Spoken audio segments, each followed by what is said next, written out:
Good morning, good afternoon, good evening, good night. Tonight's guest is deist commentator David Robertson, who is a libertarian. Yeah. So how are you doing, my good sir?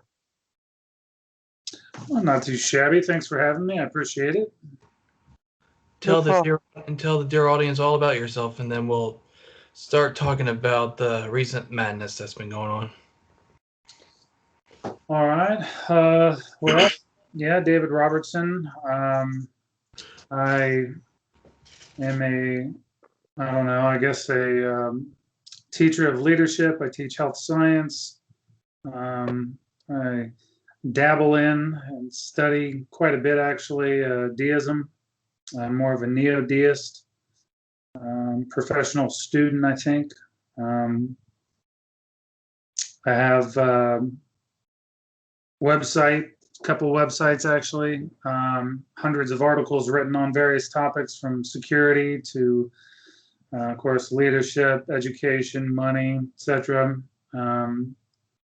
Some weird, I think, things that I kind of debunk, common misconceptions, things of that nature. And of course, I have a podcast, The Disagreeable Thoughts and Philosophies of DMR. The whole point of that podcast is to challenge status quo, I think, in a lot of ways. It's called The Disagreeable Thoughts and Philosophies for a reason. My goal is to challenge at least something. My goal in that podcast is that something in that podcast is going to make you go, I don't know about that. So I don't know if I always succeed, but it's fun. Yes. Like I said before the podcast, I got into your previous work on devout deism.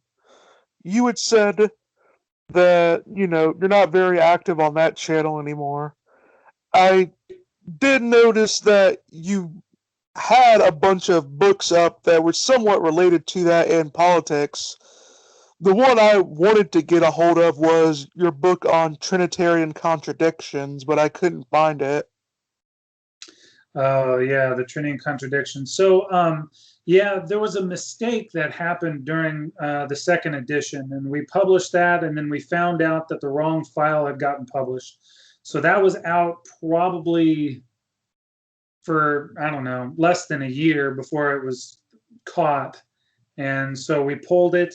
Some people ended up with a unique copy, but what I plan to do as kind of as an apology, I think, to the public, there's going to be a third edition that is going to be published for free on my website, so everybody have complete and total access to that. Again, as kind of an apology.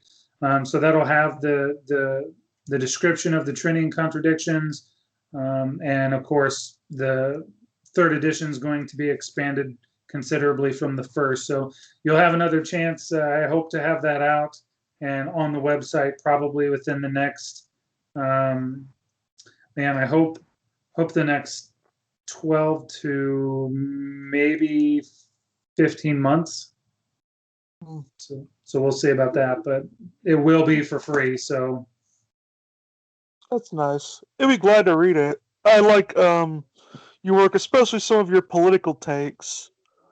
You describe yourself as a constitutionalist. How would you break that down to someone that maybe doesn't know about politics?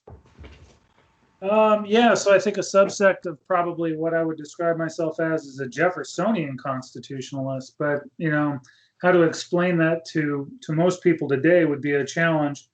There are a lot of people, in my opinion, that swear an oath or an allegiance to something they thoroughly do not understand and do not know.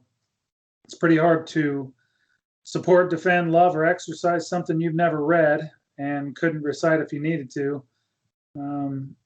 And it's ironic, in my opinion, because I think a lot of people who swear that oath will, especially in light of Marbury versus Madison, which states that all laws that are repugnant to the Constitution are void.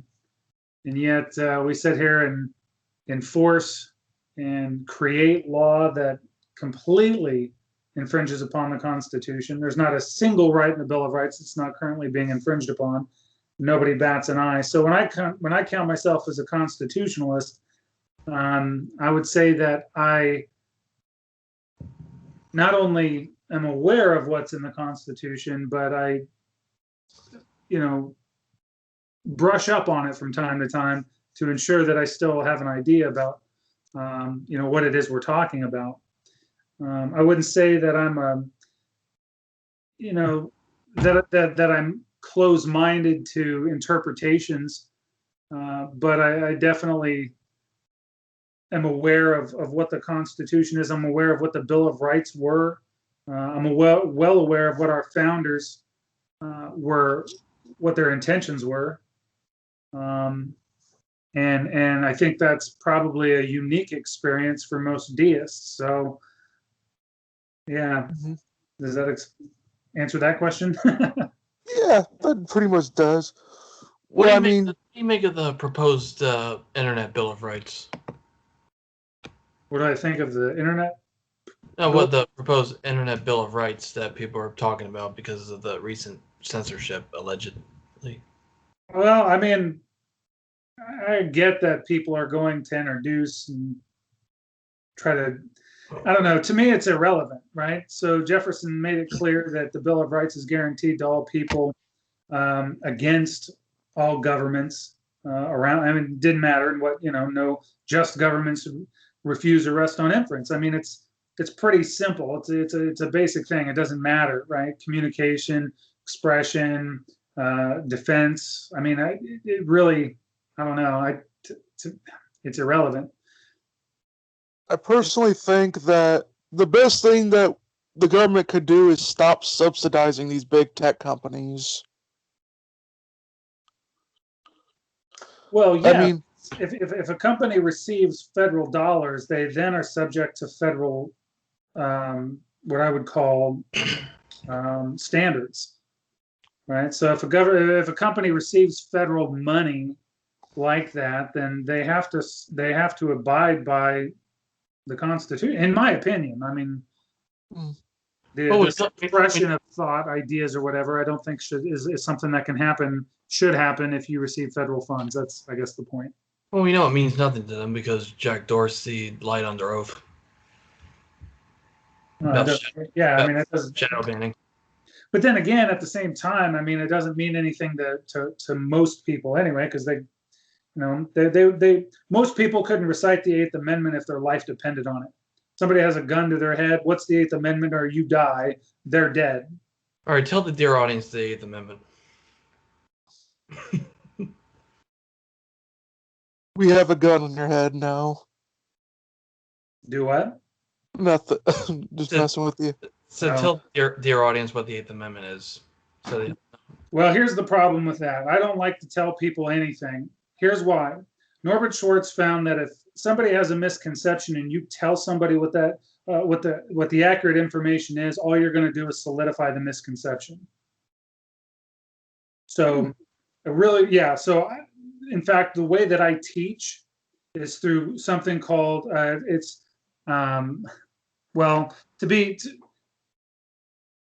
I could tell you that I teach through a process of question and misdirection.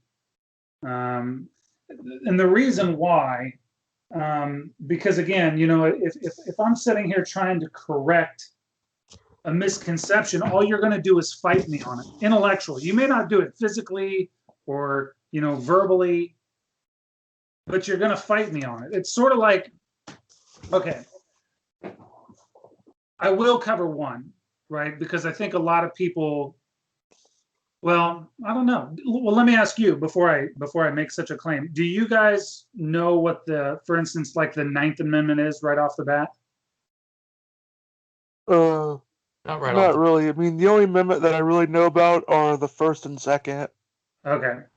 All right. So I'll kind of go over the Ninth real quick because the 10th Amendment, for instance, is basically power of the states, right? Well, the Ninth Amendment is one of those that says that just because it's not listed doesn't mean that it's not there. Right? Now that's left up to interpretation, which I think it's supposed to be. Right? And so but that's going to mean different things to different people. And I guess the one thing that I don't want to do is challenge somebody intellectually to the point to where they're going to block off the information. But if I do say something like, it's pretty hard to support, defend, or exercise something you do not know, I mean, logically speaking, inside, you almost have to agree with that. Would you agree with that? Yeah, pretty much. I mean, although that has never stopped a politician from running on it. Well, right. Okay, so we talk about politicians, it's like, why do we allow politicians to run the way that they do? What's the difference between a democracy and a republic? And where in our documents does it say anything about a democracy? If people knew the truth and knew what the definitions were, what we would require from our politicians would be entirely different than what we require now. Well, a lot of people don't know the difference between a democracy and a republic because they both say that the people can participate in the government. Well, I mean, sorry, go just ahead. as long as you remember that democracy is just two wolves and a sheep voting on what's for dinner, you're good. It's funny. I often tell people, I'm like, look, here's the difference between a democracy and a republic in simple terms. In a democracy, you elect leaders to make decisions for you. You're like electing a parent. In a republic, you're electing representatives to exercise your power on your behalf. One is about the leader, the other is about you. You are the leader. Mm-hmm. That makes perfect sense. Yeah. And I imagine with the civil unrest that's gone on lately, we're getting a new president pretty soon. What's been your take on the Trump presidency for the audience? Well, let me say this. I brought up the Eighth Amendment for a reason.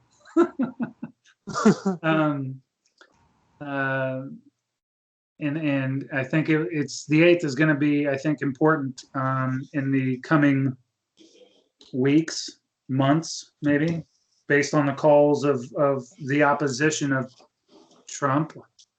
My take on the Trump presidency, I think I don't know. There's part of me that thinks that it's really odd that people were so opposed.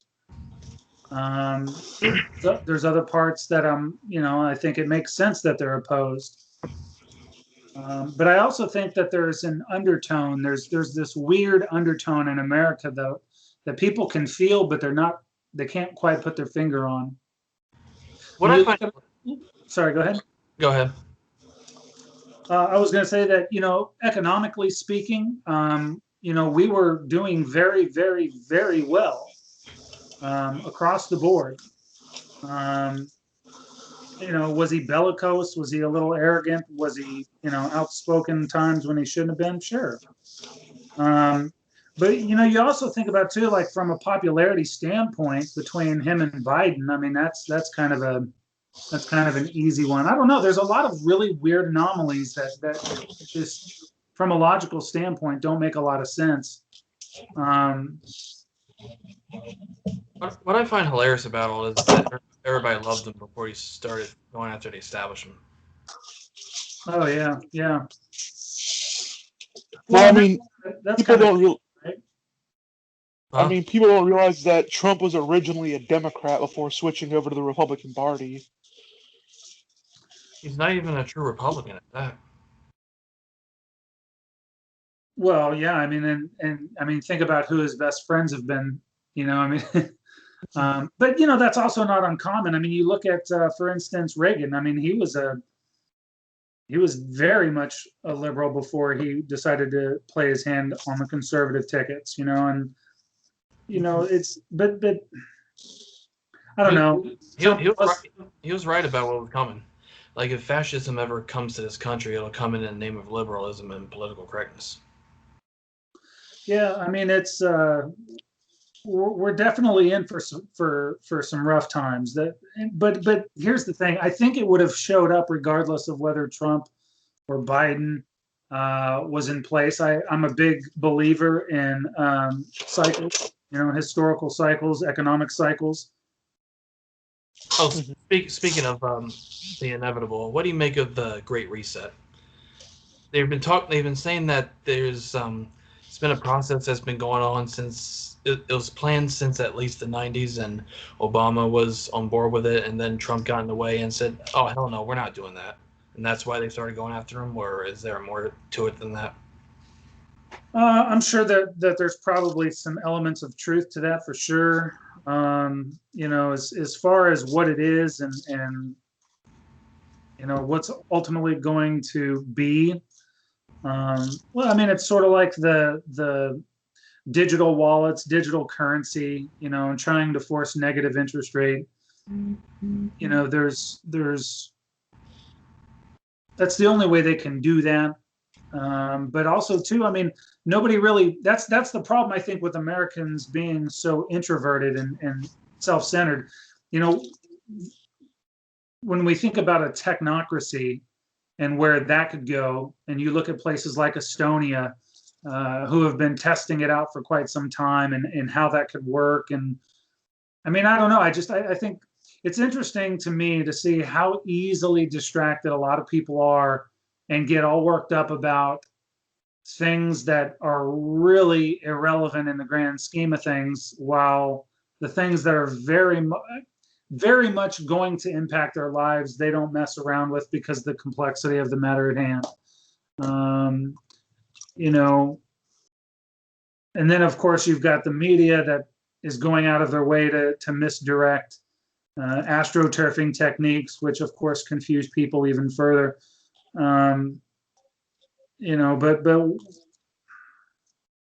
I don't know. I guess we now live in a world where uh, reading anything more than 250 characters is frowned upon. I mean, it's people don't read, people don't research. We're interested in tribe mentality and instant gratification. It's a terrible recipe. Well, yeah, the Americans tend to have a very short attention span, and it's never been more present than we can see with the aftermath of the Capitol riot. No, I once believed that the internet was going to make everyone smarter. How wrong I was. Well, and that's the thing, all right? So information has always been available, but it's what is somebody willing to do to acquire the information? Um, it's a unique situation where intellectualism is still. Well, we were talking about that before the show started. Intellectualism is one of those things that's rare for a reason, and unfortunately, you could go back to Pareto's principle. The or 80-20 rule, the 20% of what we could call elite, right? Either by intellectualism or money or whatever. There's always going to be that select few, and there's always going to be the ignorant mass. Mm-hmm. And so we get to decide which of those teams we're on. Mm-hmm. That's a big thing that I've often found, that in the critiques of a democracy, that's a general thing that people do bring up, is that in many democracies, they tend to cater to the lowest common denominator, which would be, in today's modern age, is the low information voter. Where economicist named David Freeman, who's the son of Milton Friedman, he said that there's many people that, it's not, like you said, the information is there, but the personal cost of acquiring it is more than the actual reward in many people's mind of actually having it. Well, knowledge is power. Power is not created, it is transferred. So if people feel powerless, it has everything to do with their inability or their, we could call it lack of desire to acquire the power. For thousands of years, that was the quest. And somewhere along the line, people, I think I know what it is. I mean, we could look at the Google effect and, understand that people aren't going to store information long term because they now have been conditioned to find it at their thumbs, but not realizing that the algorithms are contorted. So, but it's even more than that. I think that the worst thing in the world is, in my opinion, the inability to question and seek out contrast, blindly follow. It's these weird concepts that happen through tribe mentality that I think are a detriment to not only the person individually, but also the future collectively. And that's the problem with this whole new atheist movement. That religion is on the decline. Like, it's not on the decline. It's just it's giving way to a new religion. On the far left and all the woke shit and this gender madness and all this far left authoritarian bullshit. Yeah, they're ideas that are easy to wrap around.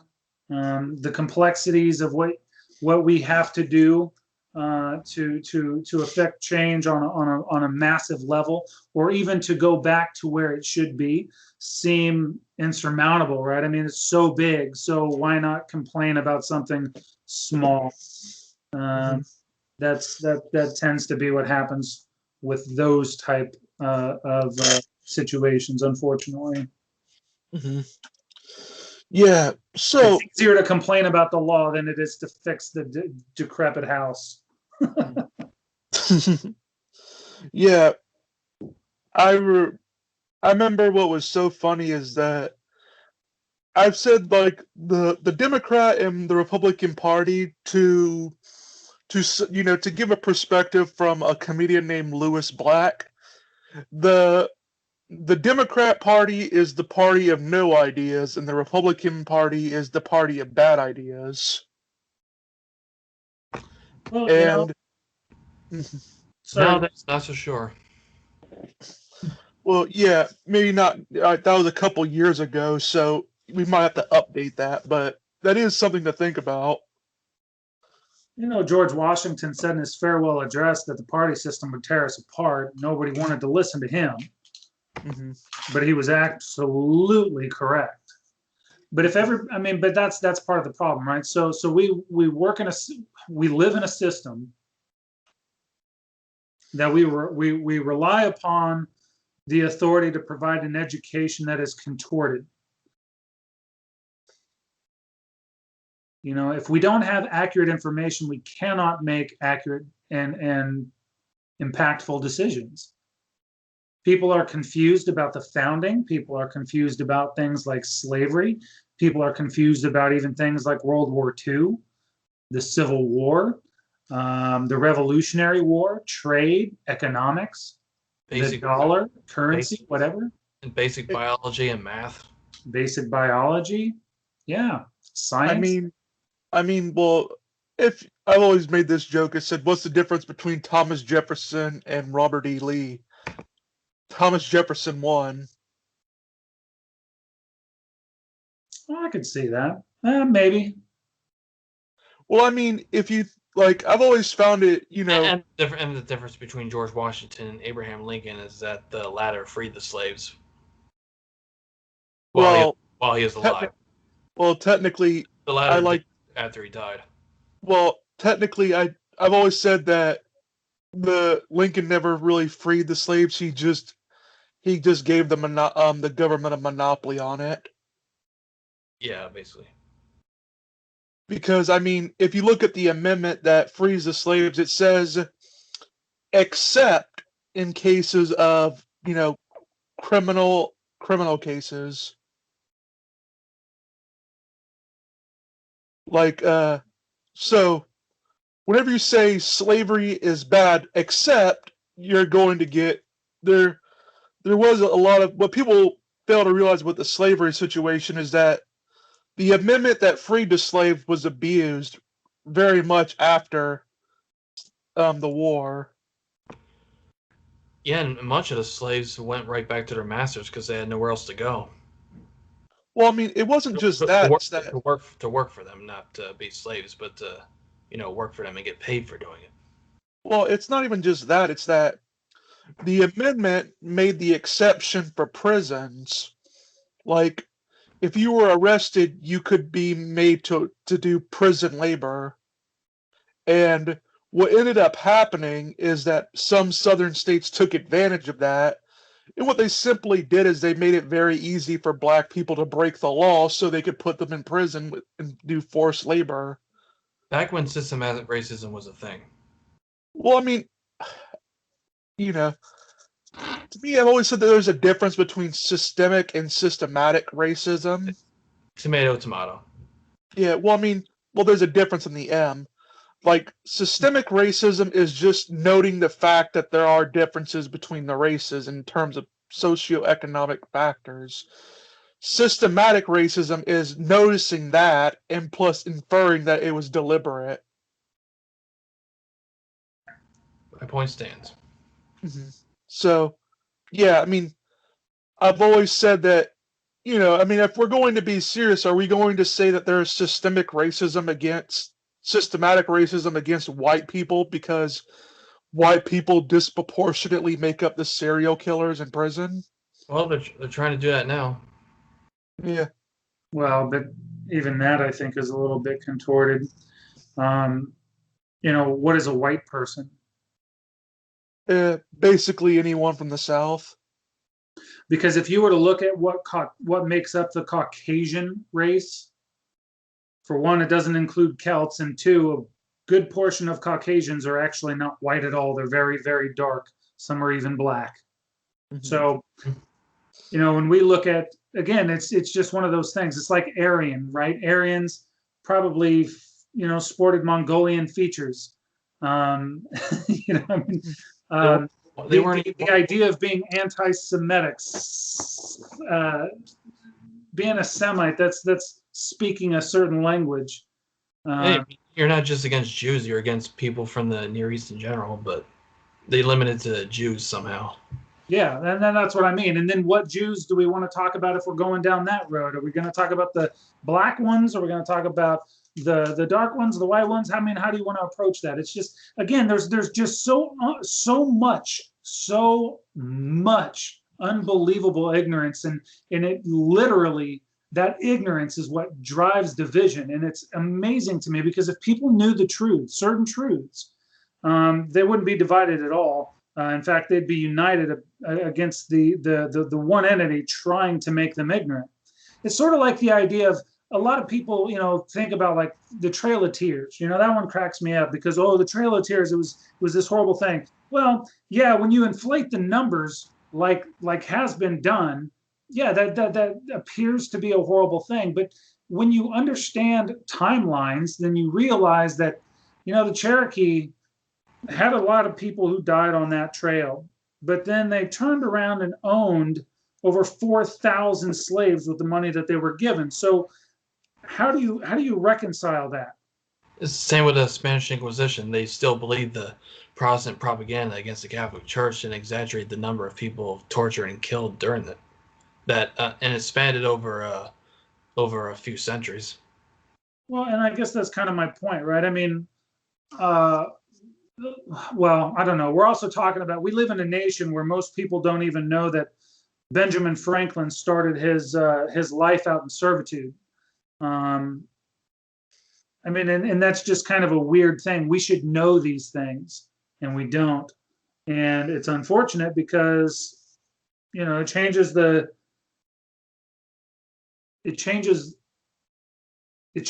discussion in a way that it shouldn't.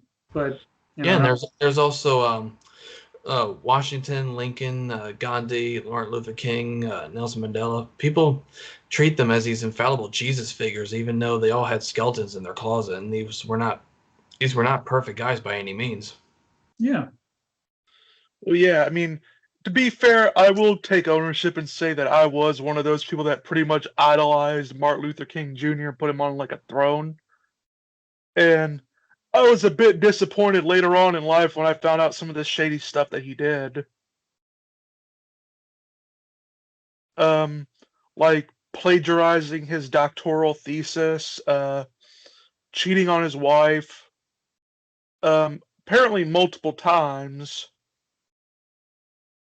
And, so I always think that, nowadays you always have to generally have to realize that while there are people that do good things, you have to realize that they're also humans and they do bad stuff as well. Oh, then there's Christopher Columbus, who's polarized. People say he's this brave Italian explorer who discovered America. Then there's the other side who say he's a genocidal maniac.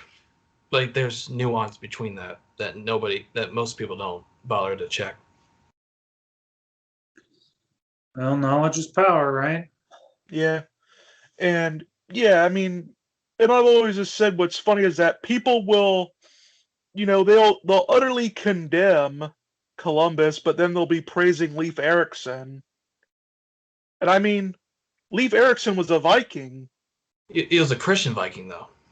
Well, he was a Christian convert from, a Christian. He converted from paganism into Christianity. But Yeah. I mean, what's funny about that is that he was a Viking, which, these are not people that are, particularly known for their non-violent ways. Yeah. I mean, But in all fairness, they did get their asses kicked by the Indians and were driven out. Yeah, pretty much. But I mean, like, I've always just found, it's just like, we'll condemn Columbus because he had bad relationships with the Native Americans. He enslaved, many people got enslaved because of actions that he did, et cetera, et cetera. But then we're going to praise Leif Erikson, who, what did he do? He conquered lands, enslaved people, and, he did the exact same thing, just at an earlier time. Well, not the exact same But thing. look at the irony of that. I mean, look at Chief Seattle.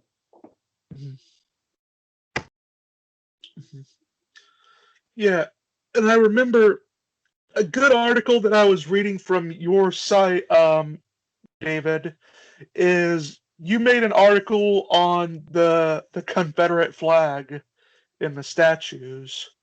I can't remember the name of it, but you went into the history of how it was used and how we shouldn't, let bad groups of people dictate what the meaning of a certain symbol is. Well, yeah, I mean, it's sort of like there was a statue taken down just a few weeks ago of a slave that was in front of Abraham Lincoln, and so it was taken down because they were like, well, that's a slave kneeling before Abraham Lincoln, and that shouldn't be. Well, that's not what it was. That was not what was being depicted there. What it was, and that statue was actually paid for by freed slaves, and it was actually a picture of a slave rising out of slavery. And because people don't know it, they again, ignorance wins again. I don't know what point there was in tearing down Lincoln statues and Douglas of all people. Like, I mean, I like, as much as I like to say it's about morality, it's really communism, specifically I can't remember the Pol Pot version of communism, because what's the thing that Pol Pot did? Funny enough, they left the statues of Karl Marx alone. Yeah, but I mean, the thing is that's funny about that is that, like, it's like Pol Pot communism, because what's the thing that Pol Pot was known for? His people he wanted to advocate a system where they basically, took away the past, like burned the history books, took down all the old statues, and so, we can only live in the present, the moral present, and make our own future. That's what which, most of the dictators did. yes, I mean, that's basically what's going on, in my opinion, with the statues. As much as they can dress it up, that it's in some moral language, when you really get down to it, that's what it really is.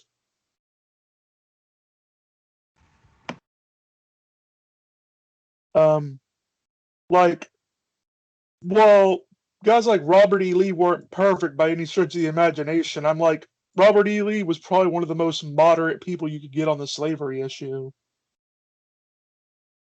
Well, he and his wife actually educated slaves to get them out of slavery. Hmm. Yeah, and I mean, I also like to point out that in his situation, the reason why he ended up fighting for the Confederacy was basically because his options were very limited. Um, like, he basically had three options. One, he could join the Union and kill people in his own, like, where he was heralded as a hero at, and just people that he had known his entire life in Virginia. Two, he could join the Confederacy willingly, or three, he could join the Confederacy unwillingly when they would eventually have conscripted him into the army anyway. He knew he was going to be in the war one way or the other, whether he liked it or not. So he figured it was much better to get on his own terms and just sort of, uh, just to do it on his own terms and just wait it out. And, say what you will, but the moment that the war was lost, he didn't, he accepted defeat in stride. And if it wasn't for Robert E. Lee in general, I don't think that the South and the North could have reconciled as easily as they did. Well, the North would have dominated the South anyway because the North was industrial while the South was agrarian. Yeah. But yeah, It wasn't entirely a noble cause because when you have industrial, you no longer need the slaves, so it's pointless. Well, I mean, it's not. Slavery was on its way out. I mean, that's the thing. Yeah. I mean, look at the technologies that were being produced in the South. It was going to go away. It would have. I think it would have eventually. Now, of course, the South, tried, like in their constitution to maintain it. But I've said, what the politicians say on paper doesn't mean anything when it comes to economic realities. They care about one thing only, and that's getting elected and making a buck. If slavery became unprofitable, they would just grit their teeth and get it over and end it. Oh yeah, and just so some people in the audience are confused, why didn't the founding fathers get rid of the slaves if they knew it was wrong?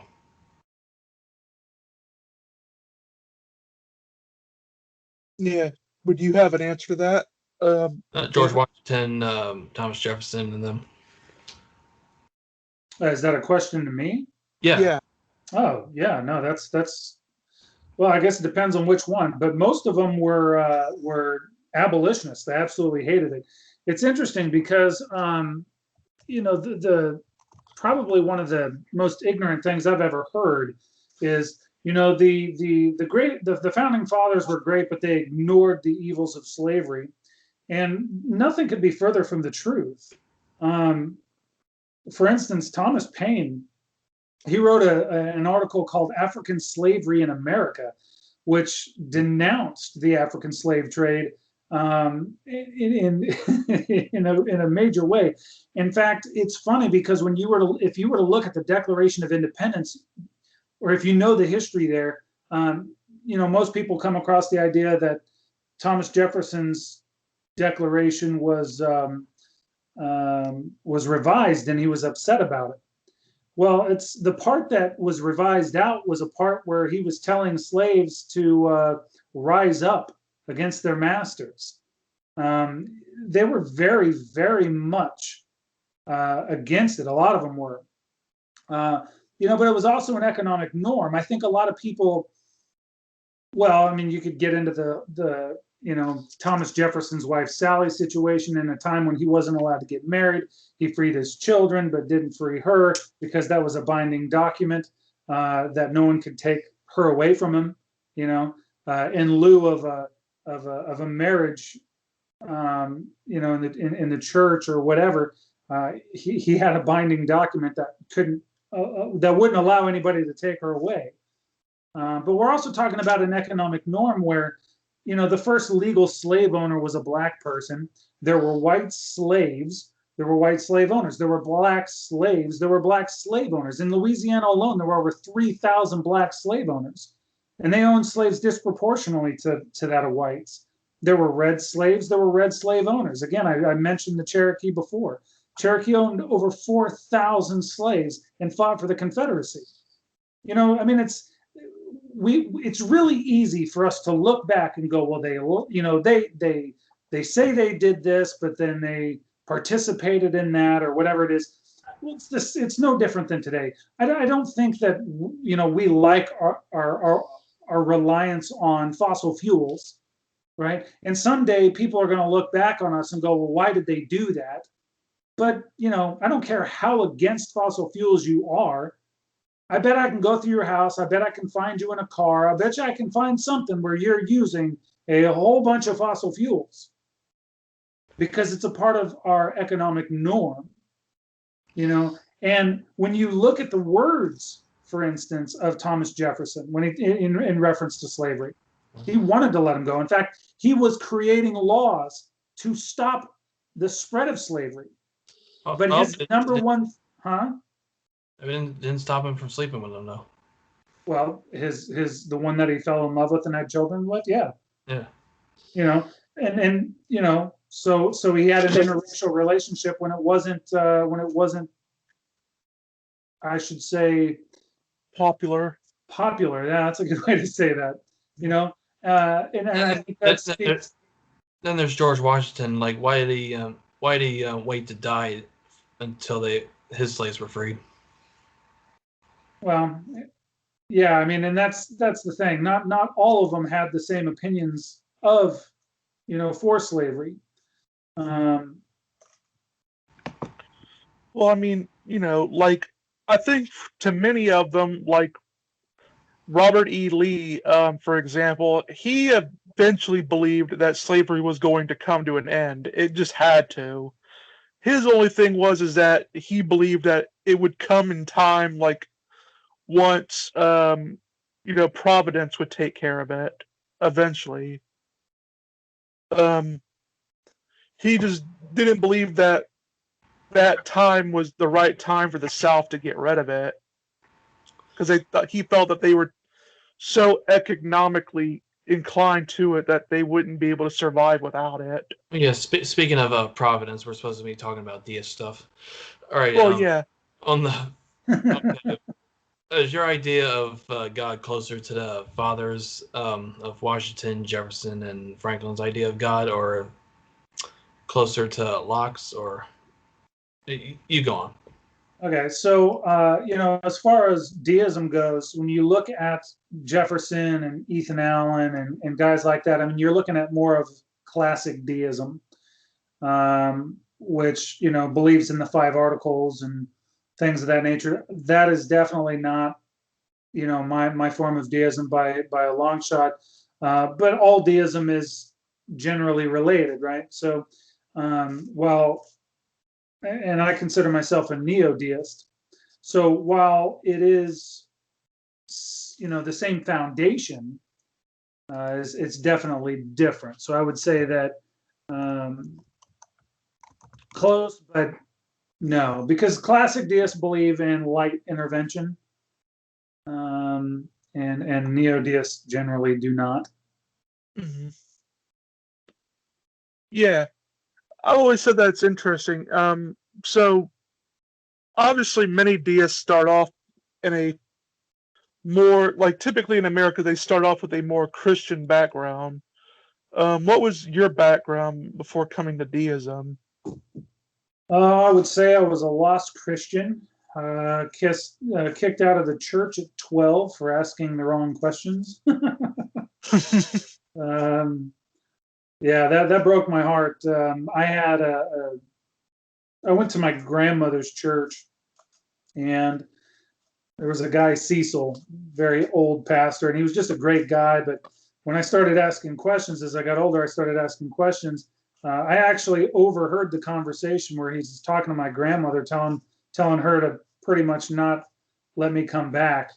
And yeah, it kind of broke my heart. I was sad by it, but I'm kind of glad in retrospect because it put me on a path to boldly question everything, including the existence of a God. And of course, stumbling upon through history, I was reading Benjamin Franklin's autobiography, and there's a part in there where he says, "I then became a thorough deist," and I was like, "What is that?"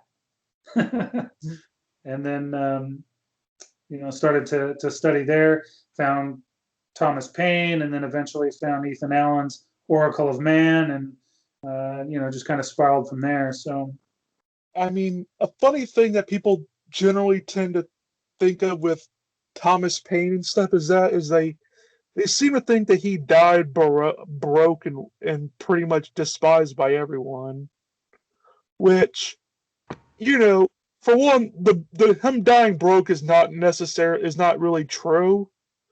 He, I mean, if you look at his residence, it's always been worth a pretty good chunk of money, and it was still, so he had property and he had wealth. He did like he did lose some friendships because of his book, The Age of Reason.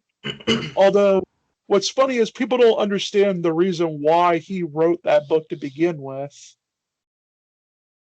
Like, his entire reason for writing it, because originally it came in two parts, and he wrote one of them while he was in prison, and he was complaining about, you know, how France was getting into radical atheism, and he was writing that to come, he was writing it to combat the radical atheism in France, along with, poke holes at the church that he felt was complicit in that. Meanwhile, the new atheist so only why was he in concentrate jail? on his spiritual. Well, he was apparently in jail because I don't know, because he was always a known, let's say, provocative person. Um, he would write like he was a well-known author. He would write articles, and he tended to rub people the wrong way, especially some people in higher up positions. That was ended up getting him in trouble. Um, so I mean, that was the reason why the first part of his book was really written. But the second part was written as he got responses from religious people, like from pastors and stuff, from it. His book was such a rage to many people that that legitimately governments, like I believe in Britain, banned his book. They prohibited people from reading and discussing it, and they even arrested one of his publishers because he basically challenged the status quo.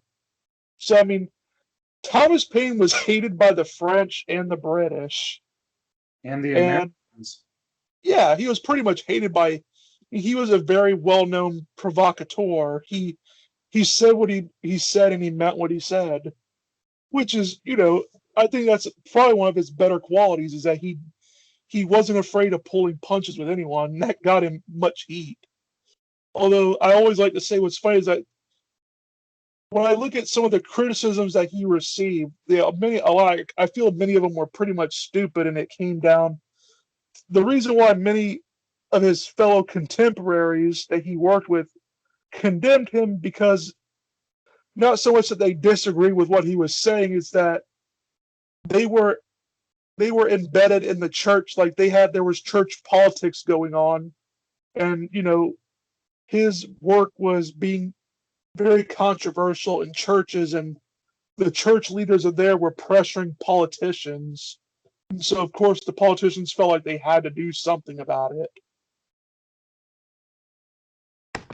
And that's sort of where, I think some of his hatred was. Although I think, overall, it's a bit overrated to say that in the long haul, he took a great big hit. He still died relatively wealthy and did a great deal for his life given what he started out with. Like, I've always found it funny is that we have a big focus on education in this country, but if you've seen the education level on many of the founders, you'd be surprised. Yeah, a lot of especially a lot of people nowadays get their information from Hamilton. Mm-hmm. What do you make of that? Well, I mean, again, it's misnomers throughout history. I think, they say that winners write the history, and that's not always true. Survivors write history. Yeah, yeah. The ones that die, they don't write the history, but the one so you might get a loser that writes, but they only write because they weren't executed. Well, again, I think we're very I think we're a very narcissistic nation, and we have an inability to ask the right questions. We're never taught how to ask questions. The history that we're taught is not the history that a lot of other people are taught. The history that is available is not the history that a lot of us get to examine, and it's unfortunate. It's very unfortunate. So contrast is key, right? And we also have to appreciate how things can be relative. Perspectives, I think are also important to examine. And we often lose by not including some of those perspectives. It's sort of like how just a really quick example. Why didn't we bomb Tokyo? Why did we bomb Hiroshima and Nagasaki? If people understood why, they could correlate some of the things that are happening today with what happened then, and to be able to reconcile some of those ideas. We bombed them because they bombed us, and we hit them 5 times harder as an example to the world not to fuck with us. Yeah, but why Hiroshima and Nagasaki? If let's say Kansas and Florida were mad at each other, you bomb 2 small towns instead of the capital. Why would you do that? Isn't it because that Hiroshima and Nagasaki were economic centers? Well, no. If you were to look today and see who owns northern Japan, that's where your answer lies. That makes sense.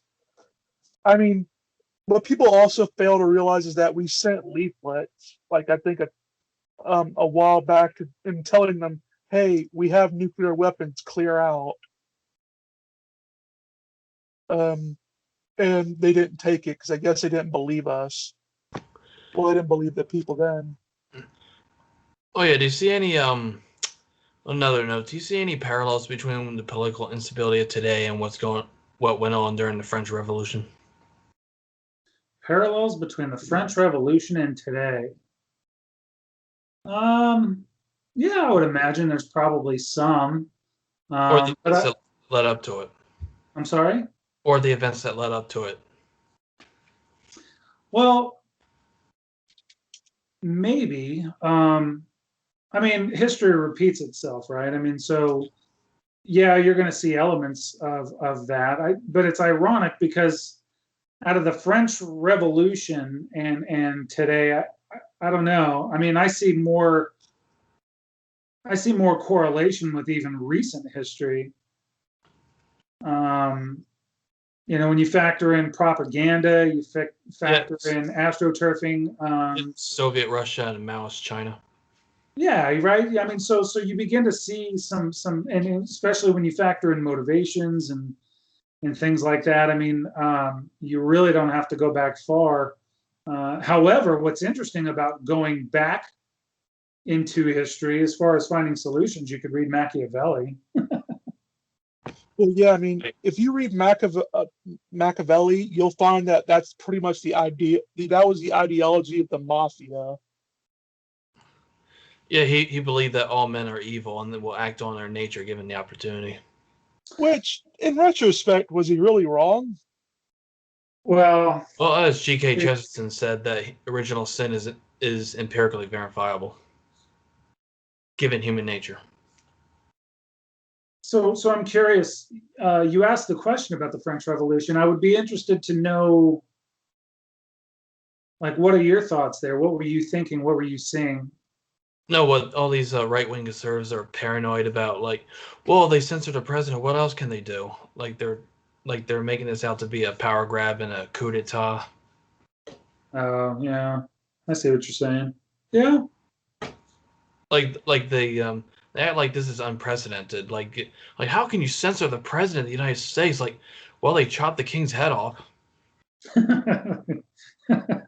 Yeah. So, I mean, really, is it so? I mean, I've always just found it sort of funny is that, I mean, this is a sort of, I remember Benjamin Franklin sat in a court and was very bored and he fell asleep.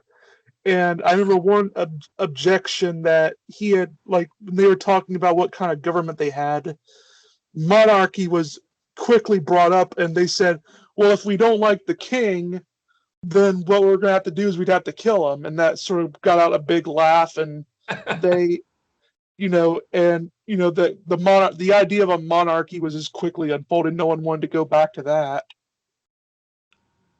But I mean, I always said that, well, that is true. I also said that's probably, in a way, a monarchy is sort of better in some situations than a democracy, because, like I've said, that in a democracy, I mean, a bad president worries about his job, while in a monarchy, a bad king worries about his life.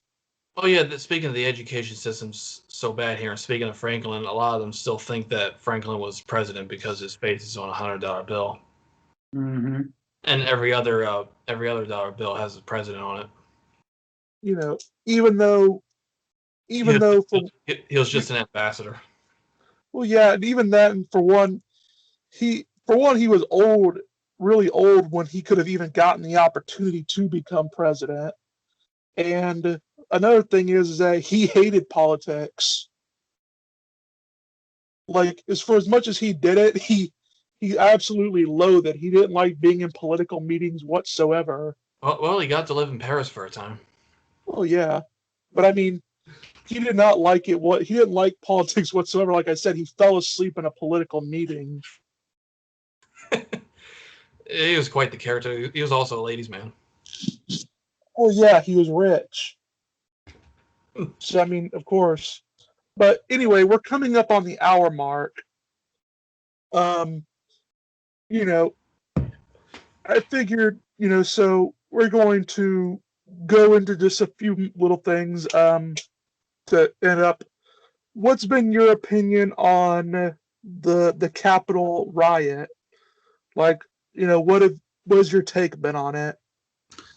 Well, I would imagine that. I mean, I don't know if this is. Well, I'll just say that clearly the video and the videos that I've seen and the narratives being formulated do not match. There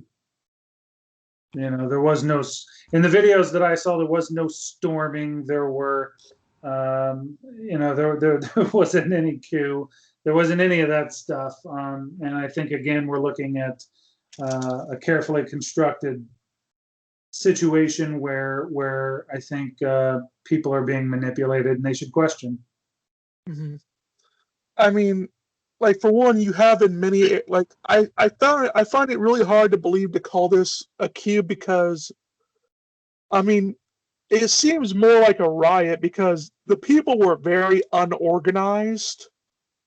And what did they really do when they got into the Capitol? They broke a couple windows. They threw some papers around, and they took selfies. And it was it was not Antifa. There were no Antifa members there, despite them wanting to push the blame to the left. Well, If I mean, if I it mean, was if it was Antifa, there wouldn't be a Capitol building left. well, true, but I mean, like, I wouldn't be surprised if there were some Antifa members scattered about.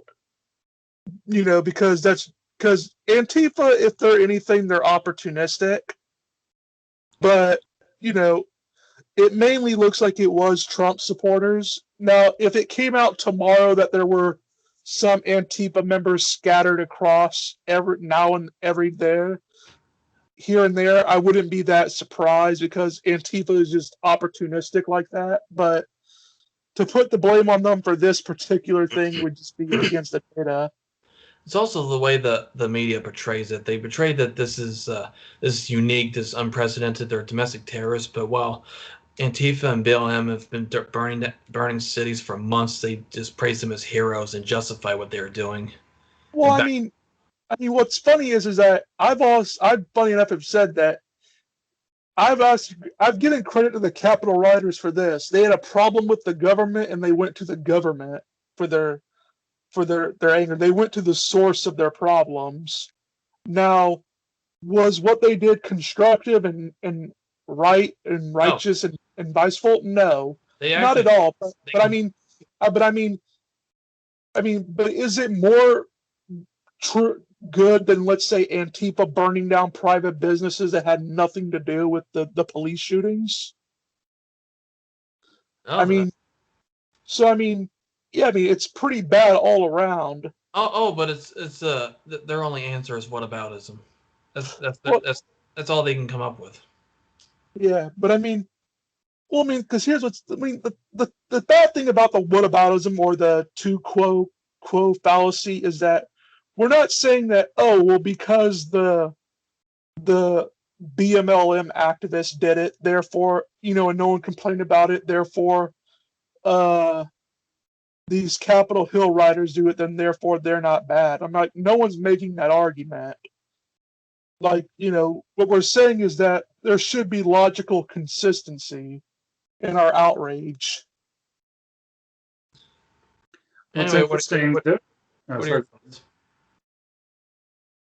I'm just saying, if we're going to be outraged over violence, political violence, we should be equally outraged no matter what side the rioters are on. Yeah, I was about to ask Dave what are his thoughts. Well, it's interesting. There's a couple ways you could look at it. I would tell you that the data on quote unquote anti-fascists not being present is inaccurate for a couple of different reasons. For starters, you could look at, well, I'll just tell you there's an interesting situation that kind of came about. There's a guy named John Sullivan. He's the founder of an organization called Insurgents USA or Insurgency USA.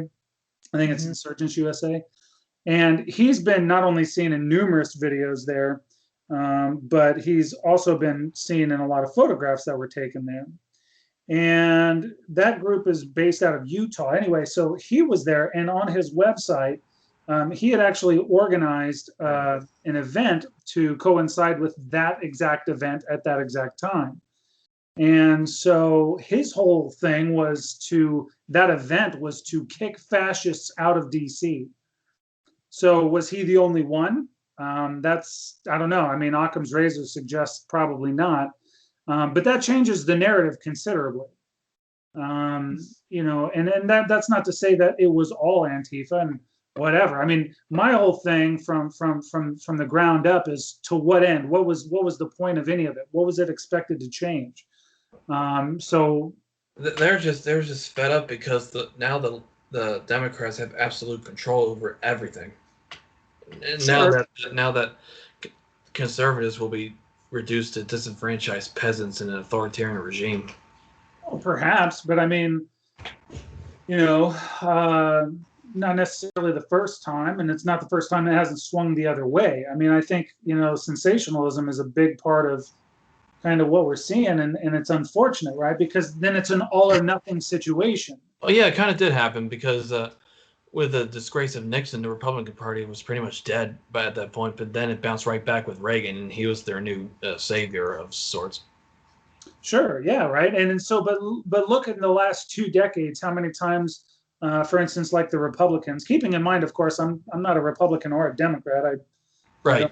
I don't subscribe to that, but look at how many times the Republicans have had total power, where they've had the House, the White House, and the Senate, and what did they do? What have they gotten done?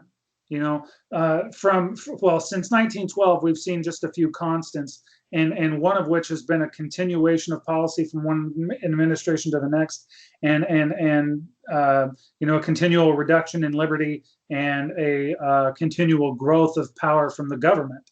They haven't done a whole lot because the right has been losing the culture war for the last 100 years. Yeah, but even when they have the opportunity to switch that, they don't. And again, that goes back to the constants. We continue to see this continual growing beast of government, which is very much inconsistent with what our founders were trying to accomplish. I mean, and that's, again, it goes back to what we were talking about at the very beginning. When we do not know what success looks like, what it is we're after, what we're trying to achieve, it's really hard to keep it or to chase it. That'd be like telling me, or me telling you to go find success when I don't really describe what success is for you. All right, well, what does that mean? What am I going to go do? Well, I don't know. You figure it out. Well, okay. Success to you isn't necessarily success to me. If we're not on the same page, we got an issue. Yeah, it's a good point. Well, we're a little past the hour mark. Would you like to tell the audience where they can find you at? Sure. Probably the easiest way is through my website, dmrpublications.com. That's dmrpublications.com. I've got, hundreds and hundreds of articles there, access to my podcast, things of that nature there. Again, that's where the Trinian Contradictions will be released on there as well. And of course, it covers a variety of topics. Same as the website, or same as the podcast, we cover usually 5-ish topics a podcast. That's once a week, but that's probably the best way. But again, disagreeable thoughts and philosophies. It's going to be one of those things that I challenge for a purpose. And my method, as I was trying to describe earlier, is through a process called cognitive disfluency. I try to make things a little bit harder than they need to be, so we understand the lesson a little bit more clearly. So yeah, there's that. And thanks guys for having me. I appreciate it. Yeah, it was nice having you. Maybe we can do this again sometime in the future. Okay. All right, you heard it. Go follow him, and see you next time.